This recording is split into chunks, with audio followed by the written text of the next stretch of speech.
तो हेलो दोस्तों, good morning. कैसे हैं आप लोग? उम्मीद करते हैं बहुत ही बढ़िया होंगे और मन लगाकर पढ़ाई को कर रहे होंगे, क्योंकि अब आप लोगों को तो एग्जाम बहुत ही नज़दीक आ गया होगा। थोड़ा सा डर का माहौल ही बना होगा आप लोगों में, लेकिन डरना नहीं, आराम से पढ़िए। आज का सेशन शुरू करने से पहले आप लोग से एक रिक्वेस्ट है कि वीडियो को ज़्यादा से ज़्यादा शेयर कर दीजिए, ताकि और लोग भी इस वीडियो को देख पाएँ, ताकि उन्हें भी कुछ ना कुछ फ़ायदा मिल जाए। तो आज हम लोग करने वाले हैं फिजिक्स के 35 अति महत्वपूर्ण क्वेश्चन, जो कि इसमें से मान लीजिए कि 2 या तो 3 क्वेश्चन आराम से एग्ज़ाम में देखने के लिए मिलेगा। सिर्फ़ इस सेट से ही 3 क्वेश्चन आराम से देखने के लिए मिलेगा, तो सोच सकते हैं कि कितना ये इम्पोर्टेंट होने वाला है। तो हम आज का सेशन को शुरू करते हैं। तो क्वेश्चन नंबर फर्स्ट को पहले देखते हैं। क्वेश्चन नंबर फर्स्ट क्या है? कहता है ना, विद्युत आवेश का एसआई मात्रक क्या होता है? जो विद्युत आवेश होता है उसका एसआई मात्रक क्या होता है? तो विद्युत आवेश का एसआई मात्रक होता है कूलाम। क्योंकि एम्पियर तो होता है विद्युत धारा का एसआई मात्रक, तो ये होगा नहीं। वोल्ट वोल्ट होता है विभव का, तो ये भी नहीं होगा। जूल जूल होता है ऊर्जा का, तो ये भी नहीं होगा। फिर क्वेश्चन नंबर सेकंड में कहता है, कूलाम का नियम लागू होता है। जो कूलाम का नियम है वो किस पे लागू होता है? तो कूलाम का नियम जो लागू होता है किस पे होता है? आवेश पे लागू होता है, क्योंकि कूलाम साहब ने आवेश के लिए ये नियम बनाया, तो आवेश पे ही लागू होगा ना। तो हमारा right answer option number B हो जाएगा, आवेश पे लागू होता है। फिर चलिए क्वेश्चन नंबर थर्ड को देखते हैं। कहता है विद्युत क्षेत्र की तीव्रता की इकाई है। विद्युत क्षेत्र जो उसका तीव्रता की इकाई क्या होता है? तो जो हमारा राइट आंसर हो जाएगा क्या होगा? न्यूटन पर कूलम। और इसका एक और ऐसा ही मात्रक होता है, याद रखिएगा, वोल्ट पर मीटर भी इसका ऐसा ही मात्रक होता है, लेकिन हमारा यहाँ अभी क्या है, न्यूटन पर कूलम ऑप्शन है, तो न्यूटन पर कूलम भी यहाँ पे ऑप्शन होगा। फिर कहता है क्वेश्चन नंबर 4 में कि आवेश का संरक्षण सिद्धांत किससे संबंधित है? जो आवेश का संरक्षण सिद्धांत है वो किससे संबंधित है? तो ये किससे संबंधित है? ये हमारा आवेश से संबंधित है। किससे संबंधित है? आवेश से संबंधित है। तो ऑप्शन नंबर सी हमारा राइट आंसर हो जाएगा। फिर क्वेश्चन नंबर 5 में कहता है विभवांतर का ऐसे मात्रक क्या है? विभवांतर होता है उसका ऐसे मात्रक क्या होता है? तो विभवांतर का ऐसे मात्रक हम लोग जानते हैं कि क्या होता है? वोल्ट होता है, क्योंकि ओम तो रेजिस्टेंस यानी प्रतिरोध का ऐसे मात्रक होता है। फैराड है विद्युत धारिता का ऐसे मात्रक होता है। और एम्पियर जो हमारा होता है वो विद्युत धारा का ऐसे मात्रक होता है। तो हमारा जो राइट आंसर होगा क्या होगा? ऑप्शन नंबर सी वोल्ट होगा हमारा राइट आंसर। क्वेश्चन नंबर 6 को देखते हैं। क्वेश्चन नंबर 6 क्या कहता है? कहता है धारिता निर्भर करती है। जो धारिता है वो किस पर निर्भर करती है? तो धारिता प्लेट के क्षेत्रफल पर भी निर्भर करता है। जितना ज़्यादा क्षेत्रफल रहेगा उतना ही धारिता होगा। फिर प्लेट की दूरी पर भी निर्भर करता है। माध्यम पर भी निर्भर करता है कि कैसा माध्यम है। तो इसका हमारा आंसर क्या हो जाएगा? उपयुक्त सभी, ऑप्शन नंबर डी। जो ऑप्शन नंबर डी है वो हमारा एग्जैक्ट करेक्ट आंसर हो जाएगा। फिर क्वेश्चन नंबर 7 को हम लोग देखते हैं। क्वेश्चन नंबर 7 क्या कहता है? कहता है ना, समांतर प्लेट संधारित्र की धारिता बढ़ेगी यदि। पहले क्वेश्चन को समझिए क्या कहता है। कहता है समांतर प्लेट संधारित्र की धारिता बढ़ेगी। समांतर प्लेट जो है उसकी संधारित्र की धारिता कब बढ़ेगी? तो इसका संधारित्र की धारिता तब बढ़ेगी जब हम इसमें कोई डाई इलेक्ट्रिक इसके बीच में रख दिया जाएगा, तब इसका धारिता क्या हो जाएगा? बढ़ जाएगा। तो ऑप्शन नंबर सी हमारा राइट आंसर हो जाएगा 7 का। फिर क्वेश्चन नंबर 8 क्या कहता है? ओम का नियम है। ओम का नियम क्या है? तो ओम का नियम है हमारा वी बराबर आई आर। ओम का नियम हो जाएगा। फिर क्वेश्चन नंबर 9 में कहता है प्रतिरोध का एसआई इकाई क्या है? जो प्रतिरोध होता है ना उसका एसआई यूनिट क्या होता है? तो प्रतिरोध का एसआई यूनिट क्या होता है? ओम होता है। रेजिस्टेंस का एसआई मात्रक ओम होता है। क्योंकि एम्पियर किसका होता है? एम्पियर विद्युत धारा का होता है। वोल्ट होता है जो विभव का होता है। और फैराडे धारिता का होता है। फिर कहता है विद्युत शक्ति का सूत्र क्या होता है? विद्युत शक्ति मतलब कि पी बराबर जो फॉर्मूला होता है क्या होता है? तो पी बराबर हम लोग जानते हैं कि पी बराबर क्या होता है? पी बराबर जो होता है वो होता है वी इंटू आई होता है। पी बराबर हमारा फॉर्मूला। तो हमारा जो राइट आंसर क्या हो जाएगा? ऑप्शन नंबर बी, पी बराबर वी आई। फिर क्वेश्चन नंबर 11th है। क्वेश्चन नंबर 11th में क्या कहता है? चुंबकीय क्षेत्र की इकाई क्या है? चुंबकीय क्षेत्र की इकाई जो होता है वो हमारा क्या होता है? टेस्ला होता है चुंबकीय क्षेत्र की इकाई। और बताइएगा कि ओम किसका है? तो ओम रेजिस्टेंस का हो जाएगा।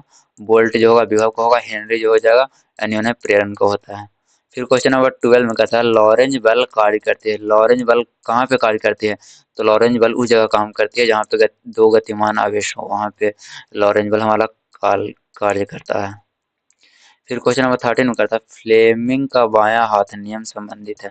जो फ्लेमिंग का बायां हाथ का नियम है वो किससे संबंधित है?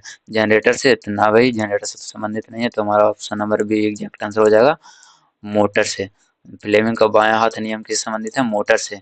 क्योंकि बाएं हाथ से हम लोग जनरेटर को स्टार्ट कर सकते हैं? नहीं कर सकते, बाएं हाथ से स्टार्ट ही नहीं होगा। तो ऐसे भी याद रख सकते हैं कि हम लोग बाएं हाथ से जनरेटर को स्टार्ट नहीं कर सकते हैं। तो हमारा जो राइट आंसर हो जाएगा क्या हो जाएगा? मोटर हो जाएगा इसका राइट आंसर। फिर क्वेश्चन नंबर 14 है। 14 क्या कहता है ना, चुंबकीय आघूर्ण की दिशा होती है। जो चुंबकीय आघूर्ण होता है ना, उसका दिशा क्या होता है। अच्छा, आप लोग को पता है कि चुंबकीय आघूर्ण क्या होता है। तो चुंबकीय आघूर्ण जो होता है ना, वो चुंबकीय आघूर्ण कहता है कोई समान परिमाण वाला दो आवेश है ना, जो एक दूसरे के काफी नजदीक होते हैं और एक दूसरे के विपरीत दिशा में होते हैं। जैसे में इसका दिशा इधर है ना, तो इसका दिशा जो होगा वो इस तरफ होगा। तो जो हमारा चुंबकीय गुण होता है, वो तो समझ गए क्या होता है कि दो समान परिमाण का आवेश होता है जो एक दूसरे के काफी नजदीक होते हैं लेकिन एक दूसरे के विपरीत दिशा में होते हैं। और इसका दिशा जो होता है वो क्या होता है, इसका दिशा, तो इसका दिशा होता है दक्षिण से उत्तर की ओर, मतलब साउथ से नॉर्थ की ओर इसकी दिशा होती है। इसका डायरेक्शन होता है साउथ से नॉर्थ की ओर।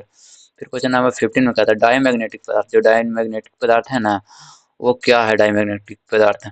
तो डायमैग्नेटिक पदार्थ जो होता है वो होता है क्षेत्र से प्रतिकर्षित होते हैं। वो क्षेत्र से क्या होते हैं, प्रतिकर्षित होते हैं, डायमैग्नेटिक पदार्थ होता है। क्वेश्चन नंबर 16 कहता है ना फैराड का नियम संबंधित है। जो फैराडे साहब थे उनका जो नियम है ना वो किससे संबंधित है। तो फैराडे का जो नियम है वो संबंधित है प्रेरित ईएमएफ से। किससे संबंधित है, प्रेरित ईएमएफ से। फिर क्वेश्चन नंबर 17 में कहता है ना, कहता है कि लेंज का नियम आधारित है। जो लेंज का नियम है ना वो किस पे आधारित है। तो जो हमारा लेंज का नियम है वो ऊर्जा संरक्षण पे आधारित है। लेंज के नियम के अंतर्गत हम लोग जो ऊर्जा का संरक्षण नियम पढ़ते हैं ना, उसी पे ये आधारित है लेंज का नियम। फिर कहता है ना क्वेश्चन नंबर 18 में ट्रांसफार्मर कार्य करता है। जो ट्रांसफार्मर है ना वो किस पे कार्य करता है। तो भाई ट्रांसफार्मर जो है ना एसी करंट पे काम करता है। किस पे काम करता है, एसी का मतलब अल्टरनेट करंट और डीसी मतलब डायरेक्ट करंट। तो आप लोग बताइएगा कि ज़्यादा जो मोस्ट डेंजरस होता है, जो ज़्यादा खतरे का होता है वो कौन सा होता है, डीसी होता है या फिर डीसी होता है या फिर एसी होता है। तो हमारे इसका राइट आंसर होगा डीसी, क्योंकि डीसी सबसे ज़्यादा खतरनाक होता है। क्योंकि जब एसी किसी को लगती है ना एसी करंट, तो वो बार बार मतलब अल्टरनेट के रूप में लगता है, लेकिन डीसी एक बार करंट लगने पे उसको छोड़ता है ना जब तक कि उसमें से पूरा पानी को सोख ना ले। तो ऑप्शन के अनुसार से तो हमारा इसका राइट आंसर एसी होगा, लेकिन जो ज़्यादा खतरनाक होता है ना वो हमारा डीसी होता है। क्वेश्चन नंबर 19 देखते हैं, कहता है एसी धारा का औसत मान एक पूर्ण चक्र में क्या होता है। कहता है ना जब एसी धारा जब एक पूर्ण चक्र कर लेता है तो उसका जो औसत मान होता है ना वो क्या हो जाता है, तो उसका औसत मान शून्य मतलब जीरो हो जाता है। तो हमारा option number C correct answer हो जाएगा। फिर कहता है एसी का प्रभावी मान किसके बराबर होता है। जो एसी करंट होता है उसका प्रभावी मान किसके बराबर होता है। तो आई नॉट बाई रूट टू के बराबर होता है एसी का प्रभावी मान। ऑप्शन नंबर बी हमारा राइट आंसर हो जाएगा। फिर क्वेश्चन नंबर 20 में कहता है ना विद्युत चुम्बकीय तरंग होती है। जो विद्युत चुम्बकीय तरंग होती है वो कैसी तरंग होती है, यांत्रिक तरंग होता है। तो नहीं, यांत्रिक तरंग तो ये नहीं होता है। तो यांत्रिक तरंग हमारा नहीं होगा, तो हमारा राइट आंसर हो जाएगा अनुप्रस्थ तरंग, हमारा राइट आंसर हो जाएगा। फिर क्वेश्चन नंबर 21 में कहता है निर्वात में प्रकाश की चाल होती है। जो निर्वात होती है, निर्वात में से वैक्यूम ट्यूब। वैक्यूम ट्यूब कहने का मतलब जहाँ कोई वातावरण ना हो, कोई इन्वायरमेंट वहाँ ना मिले, उससे हम लोग निर्वात बोलते हैं। तो निर्वात में प्रकाश की चाल कितना होता है, तो 3 × 10⁻⁸ 8 मीटर पर सेकंड होता है। मतलब 3 × 10⁻⁸ मीटर पर सेकंड होता है। और यदि हवा में भी पूछे प्रकाश की चाल, तो वही 3 × 10⁸ मीटर पर सेकंड ही होता है। लेकिन ऐसा माना जाता है कि निर्वात में हवा की अपेक्षा प्रकाश की चाल अधिक होती है, क्योंकि वहाँ कोई वायुमंडल नहीं होता, कोई धूल का नहीं होता प्रकाश को रोकने वाली। इसलिए निर्वात में हमारा प्रकाश की चाल सबसे अधिक होती है, सर्वाधिक होती है। फिर क्वेश्चन नंबर 22 में कहता है ना उत्तल लेंस की फोकस दूरी होती है। जो उत्तल लेंस है ना उसकी फोकस दूरी क्या होता है। हम आप लोगों ने 10th क्लास में ये क्वेश्चन को पढ़ लिया होगा कि उत्तल लेंस अवतल लेंस ये सब आप लोगों ने 10th में पढ़ लिया होगा। तो इसका जो हमारा राइट आंसर होगा उत्तल लेंस की फोकस दूरी क्या होता है, वो धनात्मक होता है। क्योंकि ऋणात्मक तो अवतल लेंस की फोकस दूरी ना होता है, तो ये होगा नहीं। तो इसका राइट आंसर क्या हो जाएगा, धनात्मक हो जाएगा। फिर क्वेश्चन नंबर 23 में कहता है अवतल दर्पण का उपयोग किया जाता है। जो अवतल दर्पण है उसका उपयोग किस चीज में किया जाता है, तो शेविंग में होता है। जहाँ हम लोग दाढ़ी बाल बनाने जाते हैं ना, वहाँ इसका यूज होता है, अवतल दर्पण का यूज ही होता है। जो हमारे सामने जो नाई वगैरह जो दर्पण लगा कर रखता है ना, उसी को हम लोग अवतल दर्पण ही बोलते हैं, जहाँ हम लोग शेविंग करवाते हैं। तो इसका जो राइट आंसर हमारा हो जाएगा ऑप्शन नंबर ए होगा, अवतल दर्पण। फिर क्वेश्चन नंबर 24 में कहता है ना यंग का द्रव्य छिद्र प्रयोग संबंधित है। यंग का जो द्रव्य छिद्र संबंधित है वो किससे संबंधित है, तो ये संबंधित है हमारा व्यतिकरण से। तो ऑप्शन नंबर बी इसका एग्जैक्ट आंसर हो जाएगा। फिर क्वेश्चन नंबर 25 कहता है ना न्यूटन रिंग्स उत्पन्न होती है। तो याद रखिएगा न्यूटन रिंग्स परावर्तन से भी उत्पन्न हो सकती है और व्यतिकरण से उत्पन्न हो सकती है। लेकिन यहाँ हमारा जो राइट आंसर हो जाएगा, क्योंकि दोनों ऑप्शन में दिया हुआ, तो इसका हमारा राइट आंसर हो जाएगा यहाँ व्यतिकरण से। लेकिन यदि ऑप्शन में ए और बी दोनों रहे तो दोनों इसका राइट आंसर होगा, क्योंकि प्रवर्तन से भी हो सकता है और व्यतिकरण से भी हो सकता है, न्यूटन। फिर क्वेश्चन नंबर 26 में कहता है फोटो विद्युत प्रभाव निर्भर करता है। जो फोटो इलेक्ट्रिक इफेक्ट होता है वो किस पे निर्भर करता है, तो अपनी तीव्रता पे नहीं, आवृत्ति पे अपना निर्भर करता है।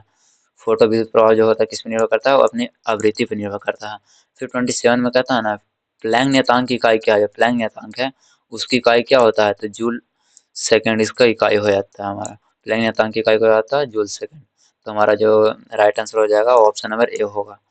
फिर क्वेश्चन नंबर 28 में कहता है बोहर मॉडल लागू होता है। जो बोहर मॉडल है वो किस पे लागू होता है, तो ये हमारा लागू किस पे होता है, क्या सभी परमाणु पे लागू हो जाएगा, नहीं सभी परमाणु पे भी नहीं लागू हो सकता, ना तो हीलियम पे लागू होगा, ना सभी अणुओं पर लागू होगा। तो ये लागू होगा तो होगा किस पे होगा हमारा, किस पे लागू होगा, हाइड्रोजन पे लागू होगा। किस पे, हाइड्रोजन कहने का मतलब H2 पे ये लागू होगा। फिर क्वेश्चन नंबर 29 में कहता है परमाणु में इलेक्ट्रॉन की ऊर्जा होती है। जो परमाणु होते हैं ना उनमें इलेक्ट्रॉन की ऊर्जा कैसी होती है, क्या सतत होती है या विविक्त होती है या अनंत होती है या शून्य होती है। तो आप लोग इसका कमेंट करके आंसर बताइए। लेकिन इसका जो हमारा राइट आंसर होने वाला वो क्या होने वाला है, विविक्त होता है। परमाणु में इलेक्ट्रॉन की ऊर्जा क्या होती है, विविक्त होती है। फिर क्वेश्चन नंबर 30 में करता है ना, द्रव्यमान दोष संबंधित है। जो द्रव्यमान दोष है वो किससे संबंधित है, तो जो हमारा द्रव्यमान दोष है वो संबंधित है बंधन ऊर्जा से संबंधित है। किससे संबंधित है, बंधन ऊर्जा से संबंधित है। तो हमारा right answer option number C हो जाएगा। फिर क्वेश्चन नंबर 31 में कहता है रेडियोधर्मिता की इकाई क्या होती है। जो रेडियोधर्मिता होती है उसकी इकाई क्या होती है, तो इसका इकाई पता है, दो ठो इकाई होता है। जो हमारा ऑप्शन में दिया हुआ है ना क्यूरी, तो क्यूरी हमारा पहले का इकाई होता था, लेकिन अब इसका जो इकाई होता है ना वो बैक्वेरल होता है। क्या होता है, बैक्वेरल होता है। इसका जो राइट आंसर हमारा हो जाएगा अभी के लिए, तो हम लोग क्यूरी इसका राइट आंसर मान सकते हैं, क्योंकि बैक्वेरल ऑप्शन में नहीं है। लेकिन जो न्यू इसका ऐसा यूनिट होता है ना, इकाई जो होता है ना, वो बैक्वेरल होता है। फिर क्वेश्चन नंबर 32 में देखते हैं, कहता है डायोड का उपयोग किसमें होता है। जो हमारा डायोड होता है उसका उपयोग किस चीज में हम लोग करते हैं, तो डायोड का उपयोग हम लोग करते हैं दृष्टिकरण में करते हैं। किस में करते हैं, दृष्टिकरण में करते हैं डायोड का उपयोग। फिर 33 में कहता है ट्रांजिस्टर के टर्मिनल होते हैं। ट्रांजिस्टर के कितने टर्मिनल होते हैं, तो जो हमारा राइट आंसर हो जाएगा वो क्या होगा, 3 टर्मिनल होते हैं। तो इसका कौन कौन से टर्मिनल होते हैं ये जिनको पता है हमें कमेंट में बताइए। लेकिन हम आप लोग को बता देना चाहते हैं कि इसका जो 3 टर्मिनल होते हैं वो पहला तो होते हैं बेस टर्मिनल इसका होता है। क्या होता है, बेस जो पहला होता है, और दूसरा जो होगा वो क्या होगा, कलेक्टर होगा। दूसरा कलेक्टर होगा और तीसरा जो हमारा इसका टर्मिनल होगा ये मीटर होगा। तो कौन कौन हो गया, पहला तो बेस हो गया, दूसरा कलेक्टर हो गया और तीसरा इमीटर हो गया। ये 3 टर्मिनल होते हैं किनका, ट्रांजिस्टर के होते हैं। तो आज का जो हमारा 34 35 जो भी था वो जितना क्वेश्चन था हम लोगों ने कर लिया है और बहुत ही खूबसूरत रूप से किया है।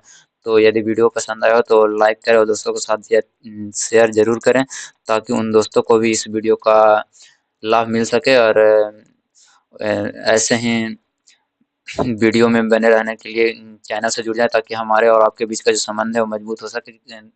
ताकि हम कभी भी कोई भी वीडियो बनाएं तो आपके पास जल्द पहुंच सके, ताकि आपको देखने में कोई परेशानी ना हो, सर्च वगैरह ना करना पड़े।